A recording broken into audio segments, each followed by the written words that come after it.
सभी विद्यार्थियों को नमस्कार। मैं उमेश माथुर क्लासेज ऑनलाइन पर आपका स्वागत करता हूं।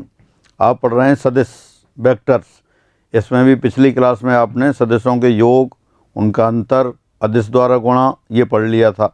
इनके गुणधर्म भी पढ़ लिए थे, इन पर कुछ क्वेश्चंस भी कर लिए थे। साथ साथ linear combination of 2 and 3 vectors वो भी पढ़ लिया था। अब उससे आगे बढ़ते हैं। दो सदिशों का गुणा, प्रोडक्ट ऑफ 2 वेक्टर्स। दो वेक्टर दे रखे हैं, सपोज ए और बी। वेक्टर ए और बी दो दे रखे हैं आपको। अब इनका इस तरह से गुणा करें कि परिणामी राशि एक अदिश राशि आ जाए, तब तो वो कहलाता है अदिश गुणन। और इस तरह से गुणा करें कि परिणामी राशि रिजल्टिंग क्वांटिटी एक वेक्टर आ जाए, सदिश आ जाए, तो वो कहलाता है सदिश गुणन। अगर अदिश गुणन आता है उसको डॉट लगा के, बिंदु लगा के डिनोट करते हैं, तो वो कहलाता है अदिश या बिंदु गुणनफल। दो सदिशों का अदिश या बिंदु गुणन। और सदिश राशि आती है उसको आप क्रॉस लगा के डिनोट करते हैं, ए क्रॉस बी, तो उसको बोलते हैं वज्र या सदिश गुणन। Again, if two vector are multiplied in such a way then resulting quantity is a scalar, then it is called scalar product. Since it is denoted by symbol A dot B, so it is called dot product also. Again, when we multiplying two vector in such a way that resulting quantity is a vector, then it is called vector product, and it is denoted by the symbol cross, so it is called cross product also. तो इस तरह से दो सदिशों का अपन दो तरह से गुणा कर सकते हैं। एक तो इस तरह से गुणा करते हैं कि जो परिणामी राशि है वो अदिश आए, तो वो तो अदिश गुणनफल हो गया, और जो परिणामी राशि सदिश आए वो सदिश गुणनफल, और यू कैन से क्रॉस प्रोडक्ट, वेक्टर प्रोडक्ट और क्रॉस प्रोडक्ट। अब इनको एक एक करके देखते हैं अपन। पहले लेते हैं दो सदिशों का अदिश या बिंदु गुणनफल, स्केलर और dot product of two vector. Suppose A and B are two vectors, A and B are two vectors and angle between them is theta. ये एज्यूम कर लिया आपने कि माना ए और बी दो सदस्य हैं और इनके मध्य कोण थीटा है। तो किस तरह से डिफाइन किया है, ये वेक्टर ए हो गया और ये वेक्टर बी कहीं भी था, उसको अपन ने को इनिशियल वेक्टर की तरह लगा लिया, सपोज ओ पॉइंट पर, और ये इनके बीच में एंगल थीटा है। Vector small A line O A से एक्सप्रेस हो रहा है और small B line O B से एक्सप्रेस हो रहा है, इनके बीच में एंगल थीटा है। तब इनका डॉट प्रोडक्ट कैसे परिभाषित किया है, A dot B equal to A B cos of theta. ये इसकी डेफिनेशन हो गई। दो सदस्यों का इस तरह से गुणा करें कि रिजल्टिंग क्वांटिटी एक स्केलर आ जाए, अदिश राशि आ जाए, तो उसको डॉट लगा के डिनोट करते हैं, इसलिए डॉट प्रोडक्ट भी बोल रहे हैं आप इसे। तो ए डॉट बी किसके बराबर होगा, ए बी कॉस थीटा के बराबर होगा। स्मॉल ए सदिश ए का मापांक हो गया, स्मॉल बी सदिश बी का मापांक हो गया, और कॉस ऑफ एंगल इनके बीच में है, और एंगल निश्चित रूप से 0 और पाई के बीच में होगा, यानी इससे बड़ा एंगल नहीं लेंगे अपन। पाई से बड़ा होगा तो छोटा वाला एंगल ले लेंगे। जैसे अगर एंगल ये हुआ, ये वाला वेक्टर हो गया और ये वाला वेक्टर हो गया, ये वेक्टर ए है, ये वेक्टर बी है, तो आप ये वाला एंगल लेंगे थीटा। ये जो ऊपर अगर मेजर करते हैं तो ये पाई से बड़ा हो जाएगा, तो ये नहीं लेंगे आप, सिर्फ ये जो स्मॉलर एंगल है जो पाई से छोटा है वो वाला एंगल लेंगे। तो ये ए डॉट बी की बात हुई।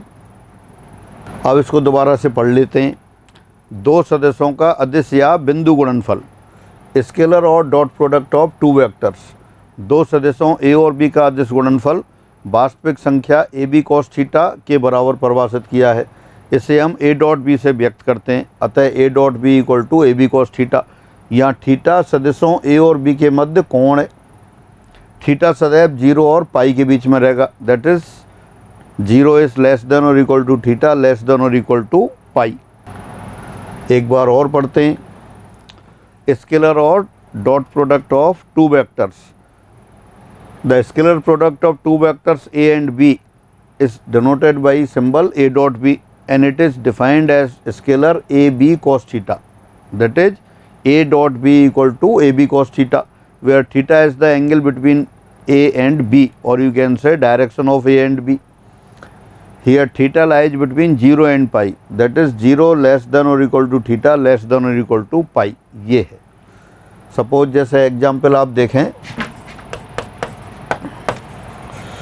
if mod of a equal to 3, mod of b equal to 4 and theta equal to pi by 3, then a dot B, A और बी दो सदिश दे दिए, ए का मापांक 3 के बराबर, बी का मापांक 4 के बराबर, और दोनों के बीच में एंगल थीटा कितना है, पाई बाई 3 है। तो ए डॉट बी कितना आ जाएगा, 3 into 4 into cos of pi by 3। Cos pi by 3 आप जानते हैं 1/2 के बराबर होता है, तो वो लिख दिया आपने 3 इंटू 4 इंटू 1/2। तो फाइनली कितना हो गया, A dot B equal to 6 आ गया। तो निश्चित रूप से देख सकते हैं अदिश राशि आ गई। तो ये दो सदिशों के अदिश गुणन की बात रही। अब देखते हैं सम डिडक्शंस ऑफ स्केलर प्रोडक्ट, अदिश गुणन के कुछ निगमन, डिडक्शंस यानी कि कुछ छोटे छोटे result. If angle between A and B is 0 degree, यदि थीटा 0 डिग्री हो, थीटा 0 डिग्री हो तब क्या होगा, तब ए डॉट बी आ जाएगा, ए डॉट बी बराबर A into B into cos of 0। और कॉस 0 डिग्री तो आप जानते हैं 1 के बराबर होता है, तो 1 लिख दिया आपने, ए इंटू बी इंटू 1। तो this implies A dot B बराबर ए बी,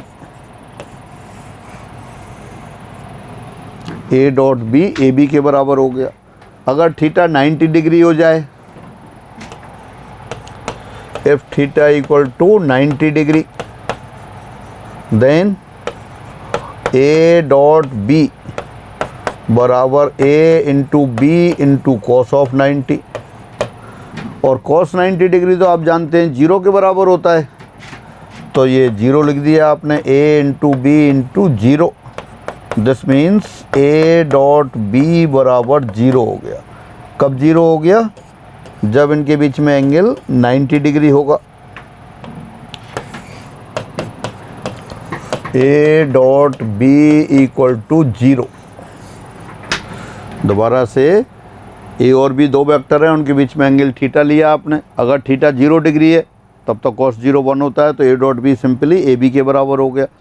अगर थीटा 90 डिग्री है तो cos 90 कितना होता है, 0। cos 0 1 और cos 90 0, तो cos 90 0, तो ए डॉट बी 0 के बराबर हो गया। Third case, if theta equal to 180 degree, यदि थीटा बराबर 120 डिग्री हो तब क्या होगा, then A dot B A into B into cos of 180 degree. और cos 180 डिग्री, cos 180 तो आप जानते हैं -1 के बराबर है, तो वो लिख देते हैं इसमें। फिर ये हो गया a into B into -1। This implies a dot B equal to minus A B. ये बार बार यूज होते हैं, तो इसलिए एक बार इनको कर लें, लिख लें, और फिर इनको डायरेक्ट अपन लर्न कर लेते हैं। Fourth, when a equal to B, और यू कैन से दोनों वेक्टर इक्वल हों। अगर दोनों वेक्टर इक्वल हैं तो एंगल कितना हो जाएगा, 0 डिग्री। ये हो तब a डॉट बी बराबर आ जाएगा, a डॉट बी, बी की बजाय a ही लिख देते हैं, a dot A equal to A into cos of 0।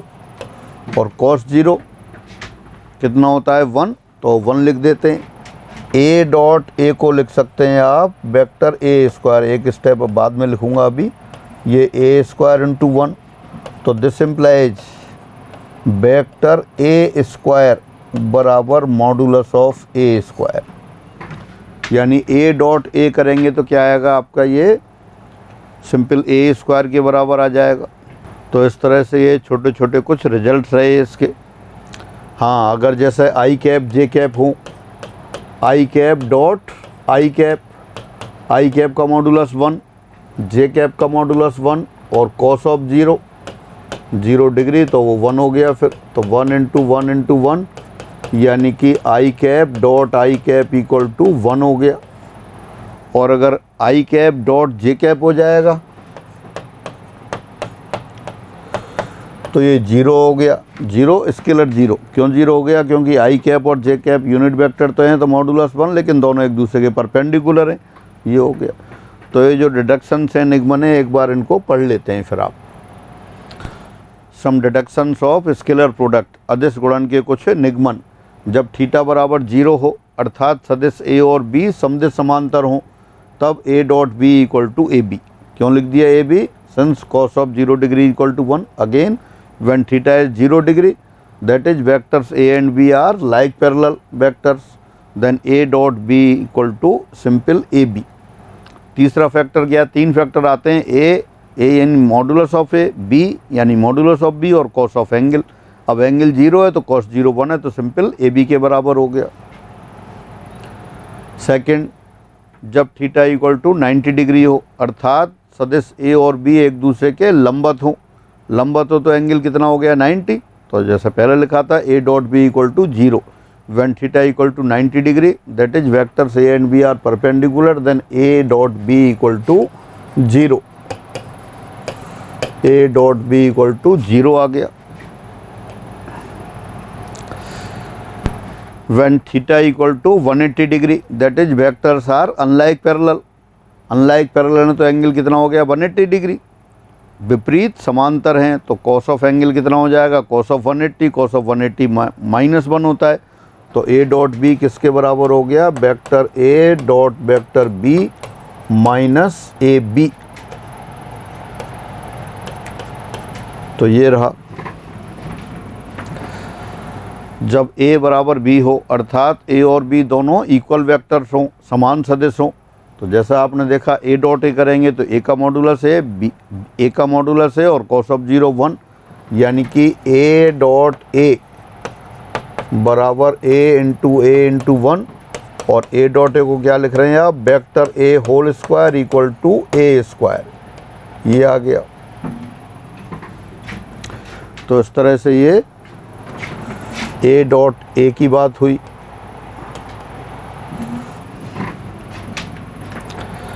आई जे के निर्देशीय अक्षों के अनुदेश इकाई सदिश हों, तब अभी अपन बात कर रहे थे I dot I cap dot I cap 1, इसी तरह से आई कैप डॉट जे कैप, ये 0 हो गया। इसी तरह जे डॉट जे लिख सकते हैं, J dot J cap dot J cap वो 1 हो गया। और के कैप डॉट के कैप ये भी 1 हो गया। यानी सेम वेक्टर होंगे तब तो 1 के बराबर, और जब दूसरे वेक्टर के साथ होगा तब 0।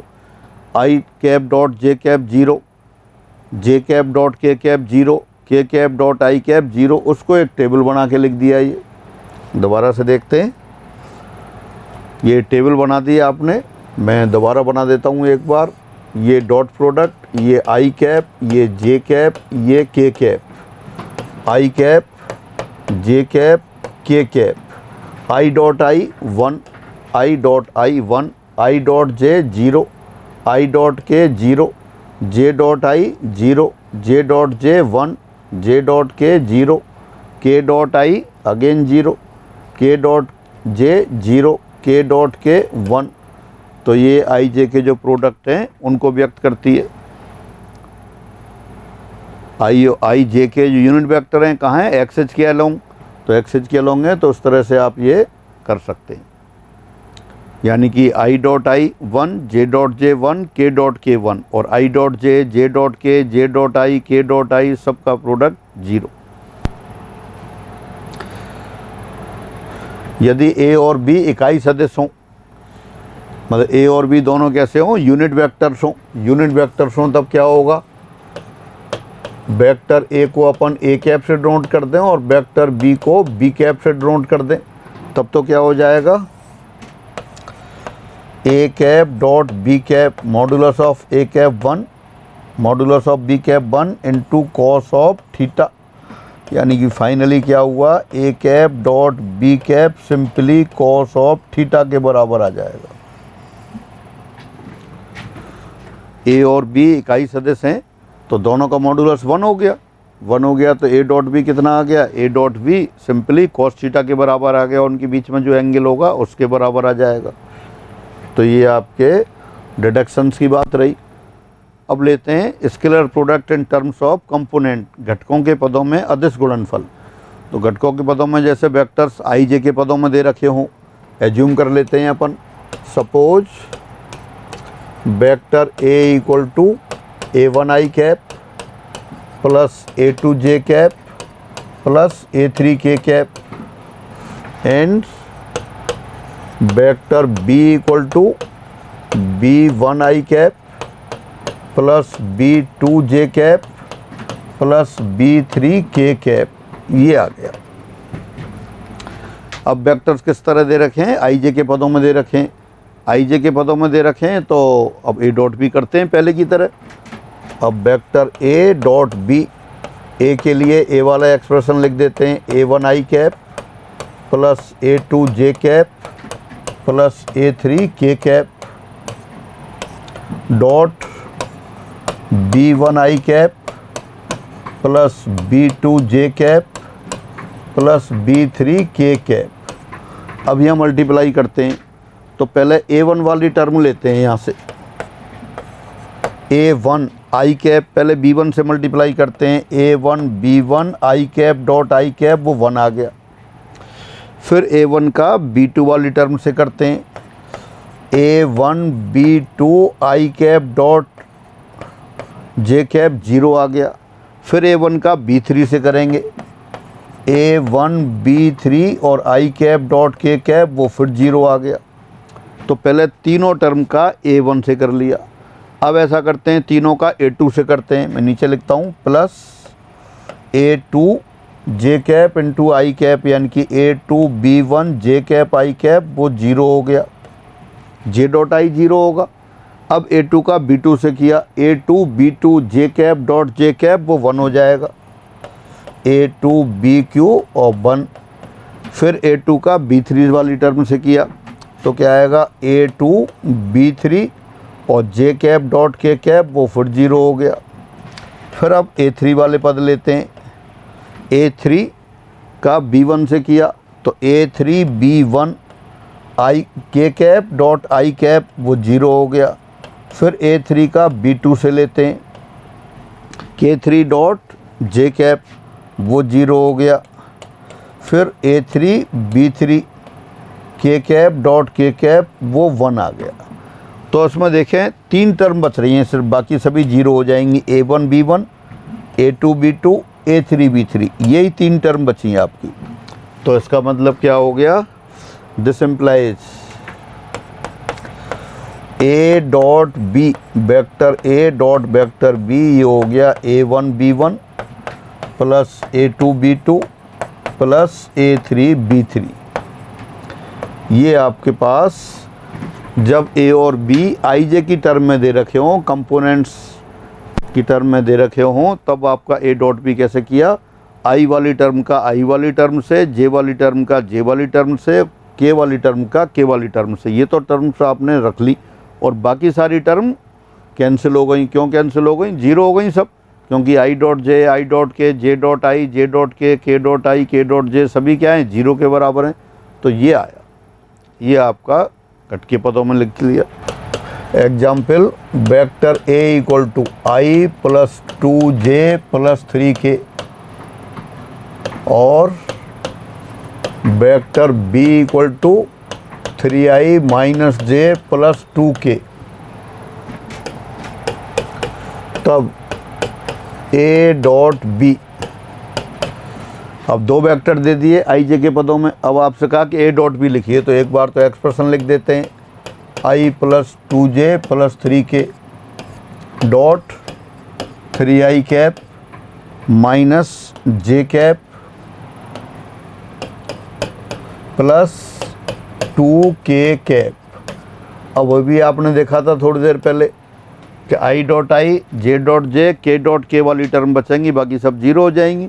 तो फर्स्ट टर्म का फर्स्ट टर्म से किया आपने, कितना हो गया 3, फिर 2 इंटू -1 -2, 3 इंटू 2 6, तो फाइनली कितना हो गया है 369 माइनस 2 7, यानी कि ए डॉट बी बराबर 7 आ गया। कह रहे थे स्केलर आएगा, तो स्केलर ही आ गया आपका। एक बार पढ़ लेते हैं इसी को। घटकों के पदों में अदिश गुणनफल, scalar product in terms of components. Suppose a equal to a1i plus a2j plus a3k and b equal to b1i plus b2j plus b3k are two vectors, then a dot b क्या आएगा a1b1 plus a2b2 plus a3b3। और क्यों आया ये? क्योंकि आपको पता है अच्छी तरह से कि i डॉट i 1 के बराबर है, j डॉट j 1 के बराबर है, k डॉट k 1 के बराबर है, और बाकी i dot j dot k dot i ये सब 0 के बराबर हैं। तो वो टर्म आपने लिख दी। तो बस अब आपको ये लर्न करके रखना है कि a डॉट b बराबर क्या आएगा a1 a2 प्लस वो a1 b1 plus a2 b2 plus a3 b3 ये आएगा। Special case a dot a करना हो, a डॉट a अभी पहले देखा था, लेकिन अब i j के पद में ले लिया। a1i plus a2j cap plus a3k cap dot a1i cap plus a2j cap plus a3k cap. तो i वाली टर्म का i से, j वाली टर्म का j से, k वाली टर्म का k से। तो कितना हो जाएगा a1 into a1 plus a2 into a2 और प्लस a3 इंटू a3, यानी फिर वही आगे आपके पास कितना आ गया a1 square plus a2 square plus a3 square. और ये क्या है आपके पास, यही मॉड ऑफ a का होल स्क्वायर होता है। तो इसको लिख सकते हैं आप vector a square equal to mod of a square. तो ये इस तरह से a डॉट a की बात हो गई, स्पेशल केस हो गया इसका। अब एग्जाम्पल दे दिया एक, यदि a equal to 3i plus 2j plus k और b equal to i cap minus 2j cap plus 5k cap, तब a डॉट b ज्ञात करो। a डॉट b ज्ञात करना है तो a डॉट b लिख देते हैं आप।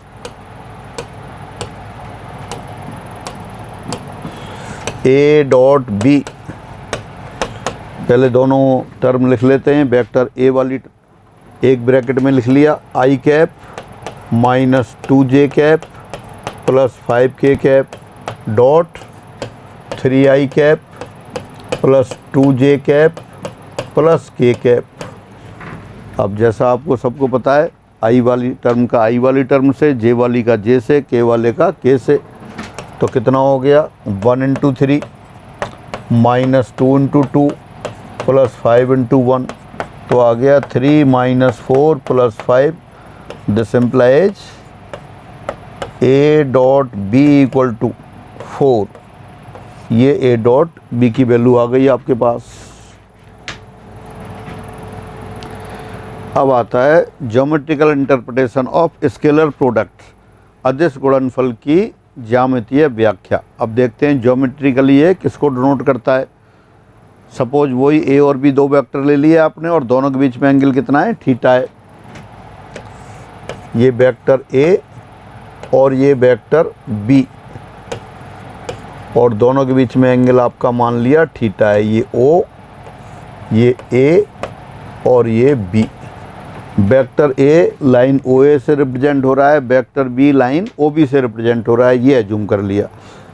अब आपको पता है सिंस a डॉट b बराबर क्या आता है a into B cos theta, या इसको लिख सकते हैं आप a into B cos theta. a को तो अलग लिखा और b कॉस थीटा को आपने एक ब्रैकेट में लिख दिया। अब b क्या है, अगर फिगर से देखें तो b तो a ऐसे कैसे रहने देते हैं a और you can say mod of a, और b कॉस थीटा कितना हो गया, आप ऐसा करते हैं जो एंड पॉइंट है वेक्टर b का उससे परपेंडिकुलर डाल देते हैं। सपोज ये m आ गया, तो बी कॉस थीटा यानी कि ओ बी कॉस थीटा हो गया, ये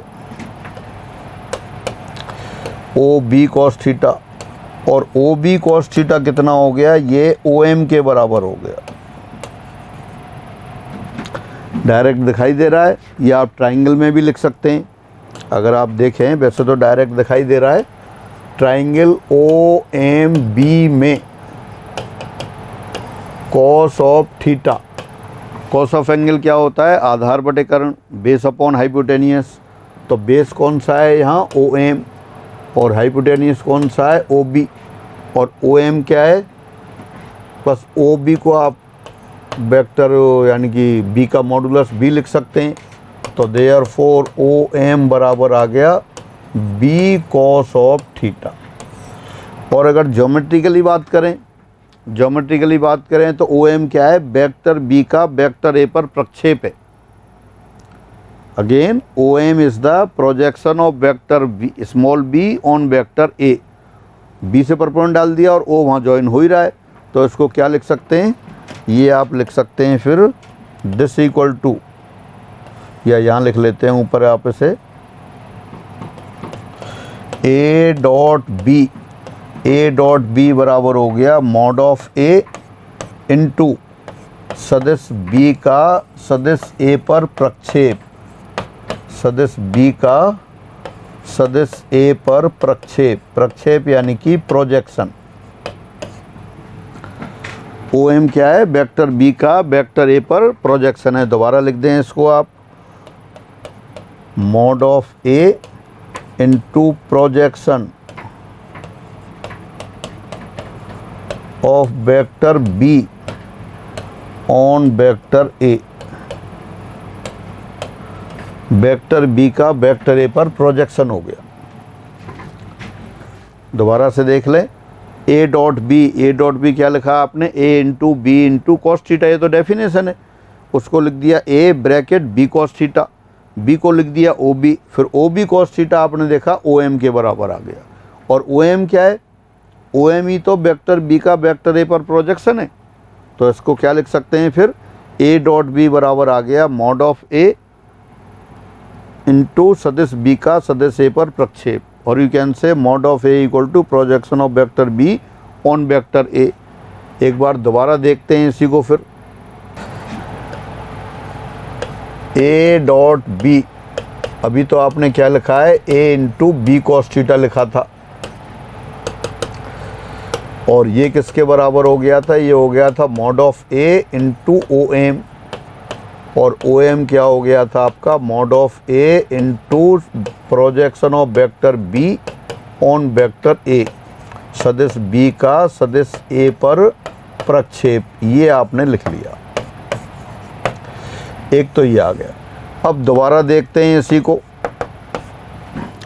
ए डॉट बी जो लिखा हुआ है उसको आपने कैसे लिखा, A into bracket B cos theta O M के बराबर आ गया। और ओ एम क्या है, projection of vector B on vector A, सदिश बी का सदिश ए पर प्रक्षेप। अब दोबारा देखते हैं, ए डॉट बी को आप ऐसे भी लिख सकते हो, पहले बी लिख लें और ब्रैकेट में ए कॉस थीटा लिख दें, बी और ए कॉस थीटा लिख दिया आपने। फिर दोबारा उसी फिगर को देखते हैं आप, ये फिगर आपका क्या था, ये तो ओ बी और ये ओ ए, ये एंगल दोनों के बीच में एंगल थीटा, और यहाँ से परपेंडिकुलर डाल दिया था अभी आपने बी एम, अब ए से भी परपेंडिकुलर डाल देते हैं, ये ए एन हो गया। ये वेक्टर आपका ए था और ये वाला वेक्टर आपका बी था, ये है। अब b इंटू ए कॉस थीटा, ये ए कॉस थीटा अगर आप देखें, ए को क्या लिख सकते हैं, b को तो लिख दिया आपने मॉडुलस ऑफ वेक्टर b, और ए कॉस थीटा, ए को लिख दिया ओ ए कॉस थीटा। अब उस ट्राइंगल में देखें आप किसमें, ओ एन ए में, या ओ ए एन कह सकते हैं, तो ये mod of b into O N के बराबर आ गया। दोबारा देख सकते हैं आप, जैसे पहले लिया था उसी तरह से, ट्राइंगल ओ ए एन में cos of cos of angle क्या आएगा, वो आ जाएगा ON अपॉन OA, और OA क्या होता है, मॉडुलस ऑफ वेक्टर A। तो देयरफॉर ON बराबर क्या है, A cos थीटा। ये फिगर से वैसे ही दिखाई दे रहा है, अपन लिख सकते हैं, लेकिन मैंने साइड में अलग से भी कर दिया। तो इसका मतलब क्या हुआ, ये पहले तो लिखा था आपने A dot B equal to mod of A into सदिश B का सदिश A पर प्रक्षेप, projection of vector B on vector A। लेकिन अब जो नीचे लिखा है इसको क्या लिख सकते हैं अपन, therefore A dot B equal to modulus of B का मापांक इंटू सदिश A का सदिश B पर प्रक्षेप। अब ON क्या है, A का प्रोजेक्शन है। प्रोजेक्शन कैसे डालते हैं, जिस लाइन का भी प्रोजेक्शन दूसरी लाइन पे होता है सिरों से परपेंडिकुलर डाल देते हैं। देखें आप यहाँ, जैसे ये लाइन है आपके पास PQ और ये लाइन है आपके पास AB, इस पर प्रोजेक्शन लेना होता है तो क्या करते हैं अपन, एंड पॉइंट से परपेंडिकुलर डाल देते हैं। ये PM QN, तो MN प्रोजेक्शन हो गया, और MN किसके बराबर है, PL, ये PQ का रेखा AB पर प्रक्षेप है। तो यहाँ वही वेक्टर्स में था, तो वेक्टर A का वेक्टर B पर प्रक्षेप कितना हो गया, ON। तो क्या लिखा फिर आपने, A डॉट B बराबर, पहले तो आपके पास आ गया था mod of A into projection of vector B on vector A। अब है A डॉट B बराबर mod of B into ON। ON क्या है, सदिश A का सदिश B पर प्रक्षेप, सदिश A का सदिश B पर प्रक्षेप, यानी projection of vector A on vector B। तो फाइनली ये हुआ, एक बार तो आया A dot B mod of A into projection of B on A, और एक बार आया मॉड ऑफ B और projection of vector A on vector B।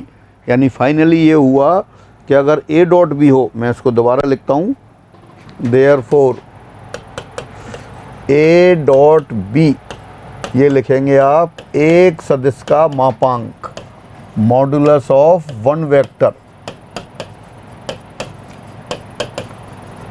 Into दूसरे का पहले पर प्रक्षेप,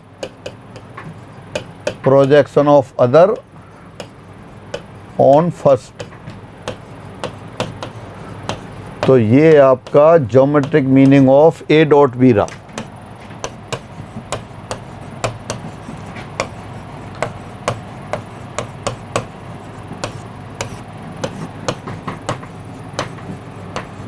इसको आप लर्न करके रखेंगे।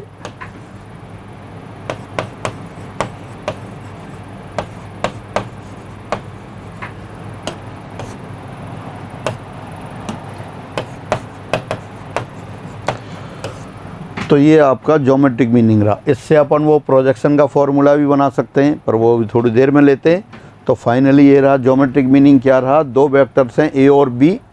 तो A डॉट बी बराबर होगा किसी भी एक सदिश का मापांक इनटू दूसरे सदिश का पहले वाले पर प्रक्षेप। Again geometric meaning of A dot B किसको डिनोट करता है geometrically, modulus of one vector into projection of other on first, projection of other on first.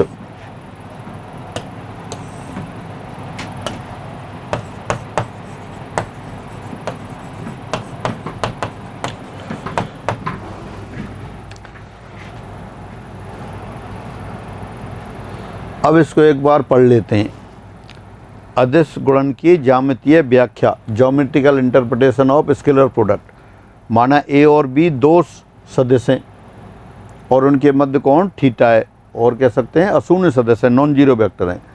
तब A डॉट बी बराबर, पहली बार लिखा सदिश A का मापांक इंटू सदिश B का सदिश A पर प्रक्षेप, या कह सकते हैं आप इसे A डॉट बी बराबर सदिश B का मापांक इंटू सदिश A का सदिश B पर प्रक्षेप। और फिर पढ़ लेते हैं।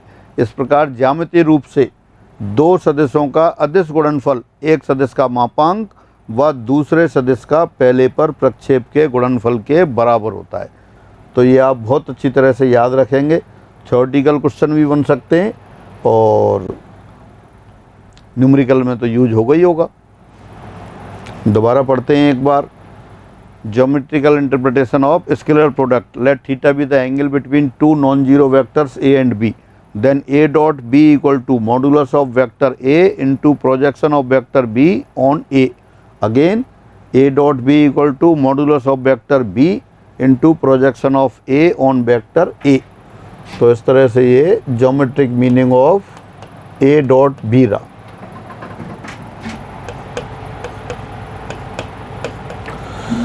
Thus geometrically the scalar product of two vectors is the product of modulus of one vector and projection of other on first.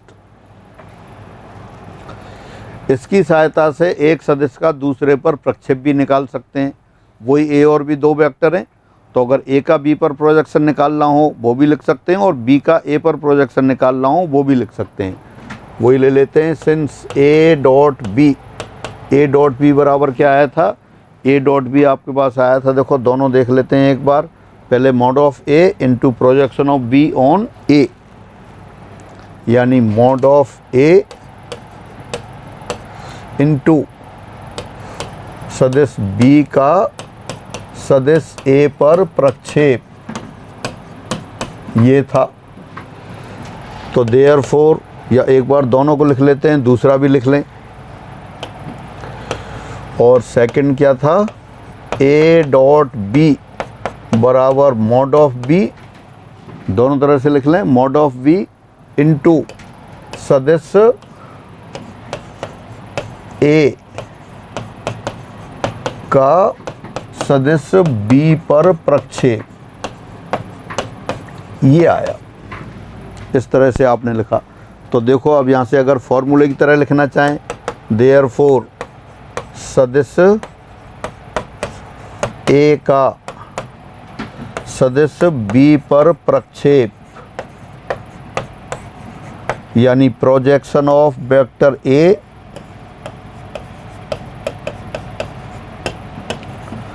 On vector B, किसके बराबर आएगा, ये वाला सेकंड वाली इक्वेशन यूज कर ली। क्या आएगा, लेफ्ट हैंड साइड में तो आ जाएगा ये ए डॉट बी, और नीचे आ गया modulus of B. A dot B equal to क्या है, मॉड ऑफ बी इंटू सदिश ए का सदिश बी पर प्रक्षेप, यानी projection of A on B किसके बराबर आ गया, A dot B upon B. और ऊपर वाली लाइन से बी का ए पर प्रक्षेप लिखना हो तो वो लिख लेते हैं। एंड सदिश बी का सदिश ए पर प्रक्षेप, यानी projection of vector B on vector ए, वही ऊपर आएगा ए डॉट बी और नीचे आएगा वेक्टर ए। यानी जिस वेक्टर पर प्रोजेक्शन लेना है वो नीचे मॉड के फॉर्म में आ जाएगा। ऊपर तो ए डॉट बी आएगा, सदिश ए का सदिश बी पर प्रक्षेप कितना आया, A dot B upon mod of B, और सदिश बी का सदिश ए पर प्रक्षेप A dot B upon mod of A. बिल्कुल आसान, इसको लर्न करेंगे। एक बार और पढ़ लेते हैं। एक सदिश का दूसरे पर प्रक्षेप, सदिश ए का सदिश बी पर प्रक्षेप, A dot B upon mod of B. Again projection of vector A on vector B, A dot B upon mod of B. ऐसे कैसे फॉर्मूला भी पूछा जा सकता है एग्जाम में, और न्यूमेरिकल तो बनते ही हैं।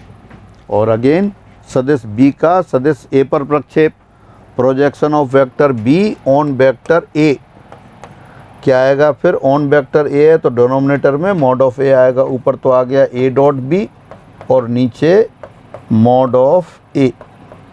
तो इस तरह से आप इनको लर्न करके रखेंगे। एग्जाम्पल 31, सदिश i cap plus j cap plus k cap का सदिश i cap plus 2j cap plus 3k cap पर प्रक्षेप ज्ञात करो।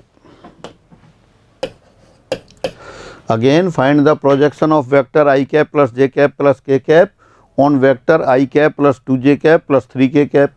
अब या तो ए और बी एज्यूम कर लें या डायरेक्ट लिख देते हैं। सदिश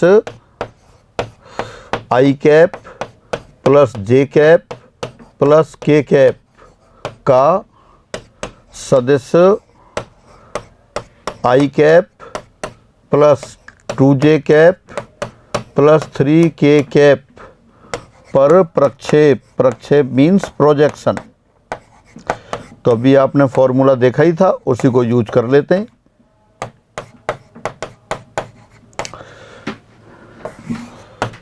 ऊपर तो ए डॉट भी आता है और नीचे जिस सदिश पर प्रक्षेप लेना है उसका मापांक आता है। तो ऊपर तो क्या लिख दिया आपने, दोनों का डॉट प्रोडक्ट लिख दिया, आई cap plus j cap plus k cap dot I cap plus 2j cap plus 3k cap और नीचे modulus of I cap plus 2j cap plus 3k cap. ये प्रोजेक्शन आ गया। बस अब इसको मल्टीप्लिकेशन करके लिख देते हैं, आंसर आ जाएगा। तो ऊपर क्या हो गया, i इंटू 1 यानी कि 1 हो गया, फिर 1 इंटू 2 2, 1 इंटू 3 3 और नीचे हो गया अंडर रूट 1 प्लस 4 प्लस 9। तो 1 प्लस 2 3, 3 प्लस 3 6, ऊपर तो 6 हो गया और नीचे कितना हो गया, अंडर रूट 1 प्लस 4 5, 5 और 9 14, तो 6 अपॉन अंडर रूट 14। ये प्रोजेक्शन आ गया। Projection of vector A on vector B आपने लर्न कर रखा है, A dot B upon mod of B. और अगर बी का ए पर प्रोजेक्शन होता तब B dot A upon mod of A. जिस वेक्टर पर प्रोजेक्शन है उसका मॉडुलस नीचे आएगा, ऊपर दोनों का प्रोडक्ट आता है। फिर आगे बढ़ते हैं। दो सदिशों के मध्य कोण, एंगल बिटवीन टू वेक्टर्स। इससे अपन एंगल भी निकाल सकते हैं। सपोज दो वेक्टर हैं ए और बी, वही जो पहले आपने लिए, ये वेक्टर ए और ये वेक्टर बी, दो वेक्टर्स हैं, दोनों के बीच में एंगल थीटा है। ये ओ ए और ओ बी इन लाइन से डिनोट हो रहे हैं, तो अपन वही ए डॉट बी लिख लेते हैं। Since vector A dot B ये बराबर होता है ए बी कॉस थीटा, यहाँ से आप ले लेते हैं कॉस थीटा। कॉस थीटा कितना हो गया, vector A dot vector B upon A B यानी कि modulus of A and modulus of B. तो कॉस थीटा आ गया, तो यहाँ से थीटा लिख लेंगे आप। थीटा बराबर कितना आ गया, कॉस इनवर्स मॉडुलस वो A dot B upon mod A into mod B. ये आपका थीटा आ गया। ए और बी दो सदस्य हैं, उनके बीच एंगल थीटा हो तो थीटा कैसे निकालेंगे, cos inverse A dot B upon A B. अच्छा, इसको दोबारा देखें, क्या लिख सकते हैं आप, theta equal to cos inverse, इसको आप लिख सकते हैं vector A upon mod of A into vector B upon mod of B. और vector A upon mod of A वो तो ए कैप होता है और vector B upon mod of B B cap होता है। तो किसके बराबर हो गया, ये थीटा बराबर हो गया cos inverse A cap dot B cap. ये हुआ। इस तरह दो सदस्य ए और बी दे रखे हों तो उनके बीच में एंगल निकाल सकते हैं। एक तो आपने डायरेक्ट लिखा theta equal to cos inverse A dot B upon A into B यानी ए इंटू बी मॉडुलस, और ए वेक्टर ए अपॉन ए को अपन ए कैप लिख सकते हैं, तो ये भी लिख दिया theta equal to cos inverse A cap dot B cap. अगर ये आई जे के टर्म में दे रखे हों वेक्टर्स, तब if vector A equal to A one i cap plus A two j cap plus A three k cap and vector B equal to, A और B वही vector हैं लेकिन अब इनको आई जे के टर्म में लिख दे रहे हैं, कंपोनेंट्स के टर्म में लिख दे रहे हैं। ये हो जाएगा आपका B one i cap plus B two j cap plus B three k cap. अब सिंस कॉस थीटा क्या था, अभी कॉस थीटा आपने लिखा था A cap dot B cap upon A B. तो अब ऐसा करते हैं, यहाँ एक A dot A cap B cap था लेकिन अपन ने अब इस तरह लिख दिया A vector A dot vector B upon A B. A dot B की वैल्यू रख दें और ए बी यानी कि ए और बी का मॉडुलस लिख दें तो आ जाएगा। तो ए डॉट बी कितना हो जाएगा, वो तो हो गया आपके पास A one B one plus A two B two plus A three B three upon mod of A हो गया आपके पास A one square plus A two square plus A3 square, और यहाँ ये लिख दिया आपने B1 square plus B2 square plus B3 square, ये हो गया। और चूंकि थीटा लेना है तो थीटा को लिख देते हैं cos inverse. This implies theta equal to cos inverse, ऊपर तो आएगा आपके पास A1 B1 plus A2 B2 plus A3 B3 और divided by under root A1 square plus A2 square plus A3 square और into under root B1 square plus B2 square plus B3 square. मतलब जो पहले लिखा था आपने उसी को दोबारा लिख दिया, लेकिन अब कैसे लिखा है, अब ये जो आई जे के हैं उनकी टर्म में आ गया आपके पास, ये आ गया। हाँ, अगर थीटा इक्वल टू 90 डिग्री हो जाए, if theta equal to 90 degree और यू कैन से π/2, यानी कि दोनों वेक्टर कैसे हो जाएं, परपेंडिकुलर।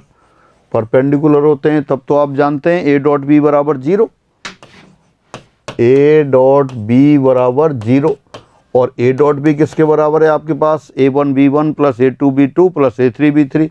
तो ये लिख देते हैं, यानी कि A1 B1 plus A2 B2 plus A3 B3 equal to 0, ये आ गया।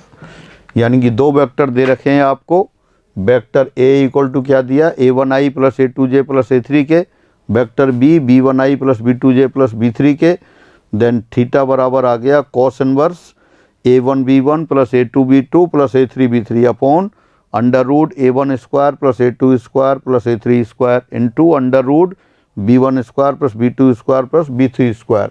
और अगर दोनों परपेंडिकुलर हों, थीटा 90 डिग्री हो, तो A डॉट बी कितना हो जाएगा, A dot B equal to 0, यानी A1 B1 plus A2 B2 plus A3 B3 equal to 0। Reverse भी सही होता है। दोबारा एक बार, अगर A और B दोनों एक दूसरे के परपेंडिकुलर हैं तो A डॉट बी 0 होगा। मैं कह रहा था रिवर्स व्युत्क्रम भी सही होता है। व्युत्क्रम कैसे क्या होता है कि वेक्टर A नॉन जीरो हो और वेक्टर B नॉन जीरो हो, तब A dot B equal to 0 implies A perpendicular to B। अभी कुछ देर में अपन प्रॉपर्टीज पढ़ेंगे तब लेंगे इसको दोबारा से।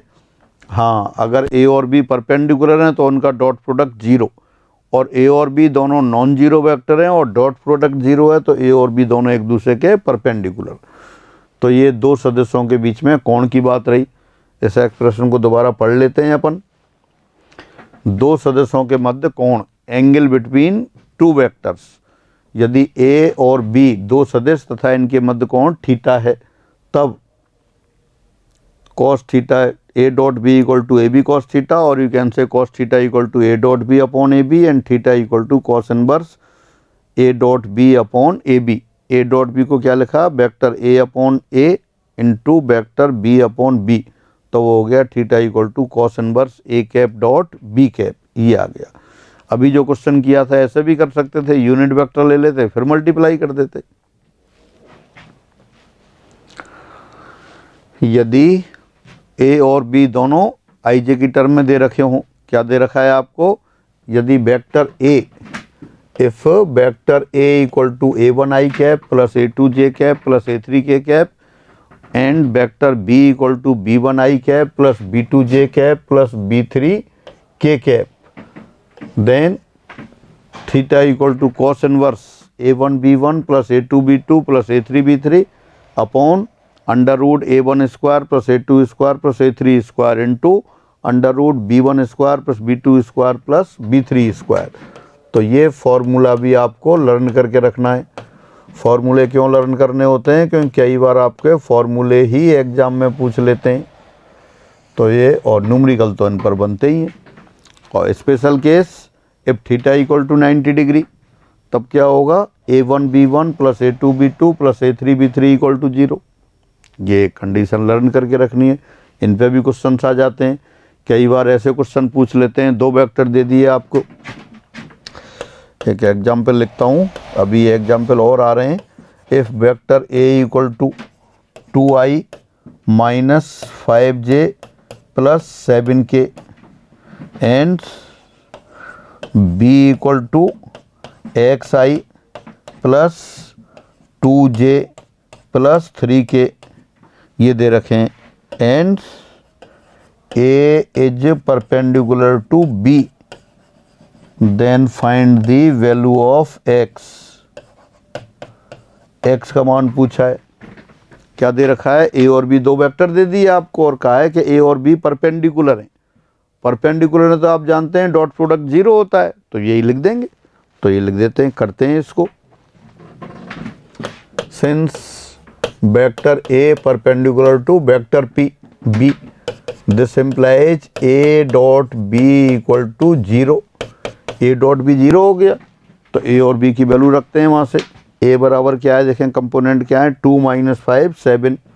तो a को तो लिख दिया आपने 2i cap minus 5j cap plus 7k cap dot b के कंपोनेंट देखते हैं क्या थे, आएगा x2 3। तो ये लिख दिया xi cap plus 2j cap plus 3k cap this equal to 0। अब i वाली टर्म का होगा, j वाली टर्म का होगा, k वाली टर्म का होगा। तो कितना हो गया यहाँ से 2x minus 10 plus 21 equal to 0, यानी कि हो गया 2x प्लस 11 इक्वल टू 0। तो this implies x equal to -11/2। तो इस तरह के भी काफ़ी क्वेश्चंस बन जाते हैं और एग्जाम में आते रहते हैं। अभी आएंगे क्वेश्चन अपने पास, तब देखेंगे। तो इस तरह से दो सदस्यों के मध्य कोण की बात हुई। अब एक एग्जाम्पल दे दिया, एग्जाम्पल 32। सदस्यों 4i cap plus j cap plus 3k cap और 2i cap plus 2j cap minus k cap के मध्य कोण ज्ञात करो। Find the angle between the vectors 4i cap plus j cap plus 3k cap and 2i cap plus 2j cap minus k cap. अभी आप जानते हैं theta equal to क्या लिखा था आपने, डायरेक्ट फार्मूले में लगा दें cos inverse a dot b।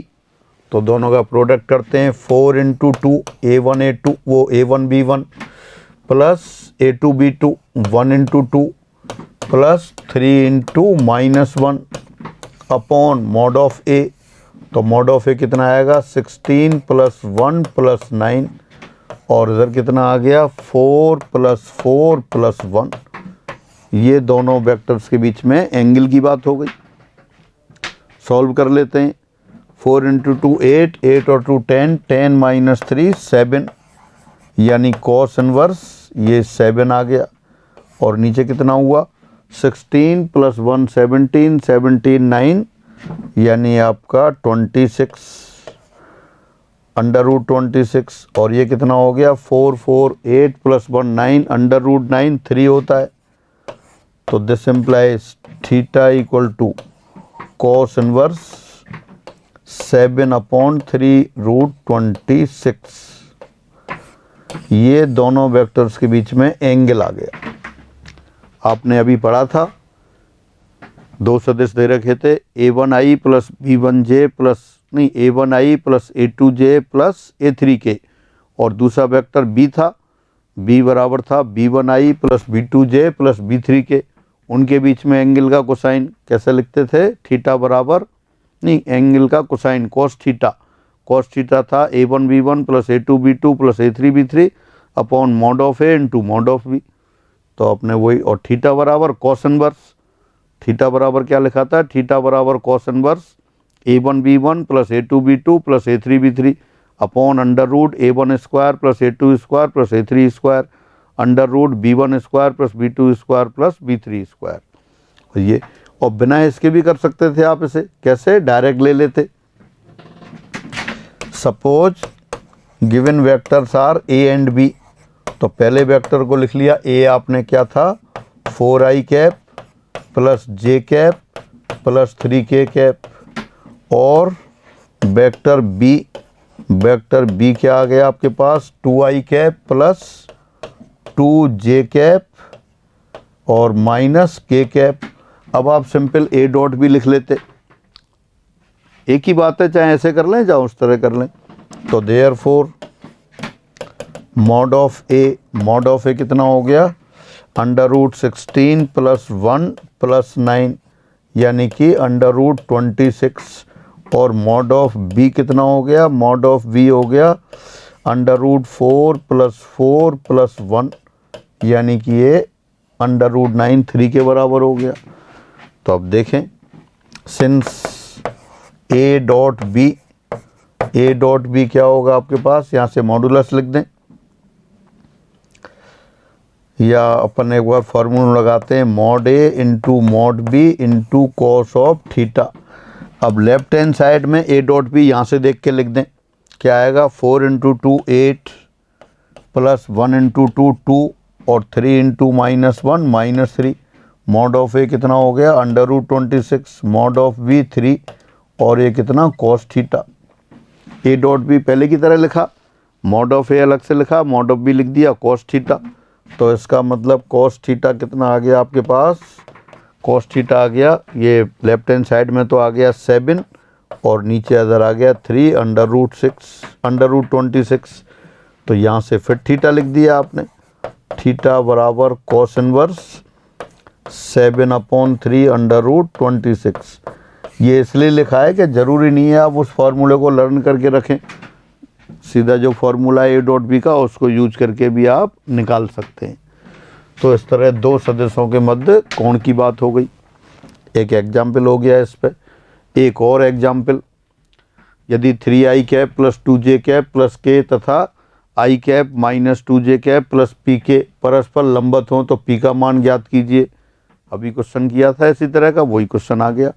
If vectors 3i cap + 2j cap + k cap and i cap - 2j cap + pk cap are mutually perpendicular, then find the value of p।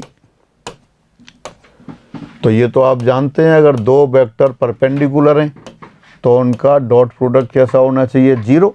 तो dot product 0 के बराबर रख देते हैं। Since given vectors are perpendicular to each other, therefore their dot product is 0। Therefore their dot product is 0। चूंकि दिए सदिश परस्पर लंबत हैं इसलिए इनका डॉट प्रोडक्ट कैसा होगा, 0। तो डॉट प्रोडक्ट रख देते हैं। तो दिस इम्प्लाइज, क्या किया, पहला वेक्टर लिखा आपने 3i cap + 2j cap + k cap dot i cap - 2j cap + pk cap = 0 लिख दिया। अब i वाले पद का i वाले पद से गुणा करें, j वाले का j से, k वाले का k से।